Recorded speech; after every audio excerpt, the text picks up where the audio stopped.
अमृत स्नान का जिक्र आता है। अमृत स्नान तो हमें समझ में आ रहा है कि भाई मुक्ति की बात है, अमृत स्नान है, लेकिन उसको शाही स्नान भी कहा जाता है। जब शाही स्नान कहा जाता है तो वो बड़ा लग्जरियस सा फील होता है वर्ड की भाई शाही स्नान है।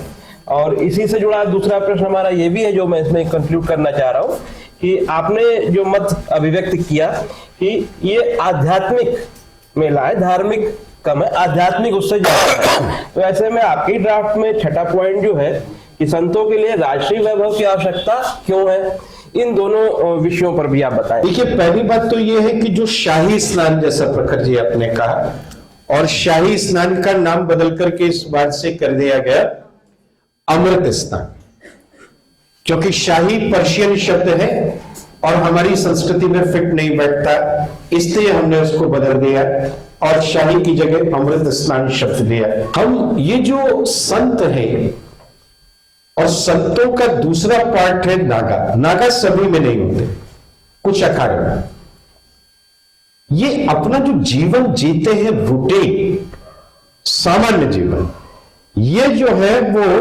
एस्थेटिक लाइफ होती है, तपस्वी जीवन होता है। जो रूटीन तरीके से हमारी लाइफ है, तुम्हारी लाइफ है, वो इनकी नहीं है। ये तपस्वी जीवन जीते हैं, पेनेंसफुल होते हैं, यानी इनके जीवन में जो तमाम भौतिक पदार्थ और आकर्षण हमारे जीवन में स्पेस रखते हैं वो इनके जीवन में नहीं है, रूटीन है। अब क्या होता है कि अगर ये उसी रूप में हमारे सामने रहेंगे तो चीजें हैं ना। आप ये सोचो कि हमारा भारत देश जो है बड़ा शांति प्रिय देश है, हमारे पास न्यूक्लियर पावर है, यद्यपि इसका हमने आज तक प्रयोग नहीं किया।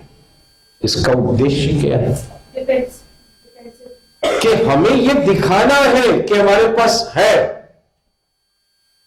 शक्ति है, ताकत है, पावर है, विध्वंस की शक्ति है, डिस्ट्रक्शन पावर है, लेकिन for the sake of humanity हम उसका प्रयोग नहीं करेंगे। मानवता की रक्षा के लिए हम उसका प्रयोग नहीं करेंगे। यही तो हम बताना चाहते हैं, यानी प्रवृत्ति में निवृत्ति का एहसास और निवृत्ति में प्रवृत्ति का एहसास हमारे पास है, लेकिन हम प्रयोग नहीं करेंगे। तो ये वैभव का प्रदर्शन इसीलिए है कि हम इतने सक्षम हैं कि हम हाथी, घोड़ा, सोना, चांदी सब अफोर्ड कर सकते हैं, लेकिन फिर भी हम सन्यासी हैं। इन सब के संदेश देने के लिए अब सामान्य व्यक्ति नहीं समझ पाता है, उसके मन में तो यही आता है कि भाई जब आप बाबा जी हैं तो आप BMW पे काहे बैठे हुए हैं। प्रश्न यह है कि BMW है लेकिन नहीं है भी और नहीं भी है, नहीं भी और है भी, स्याद अस्ति स्याद नास्ति, नास्ति अस्ति च।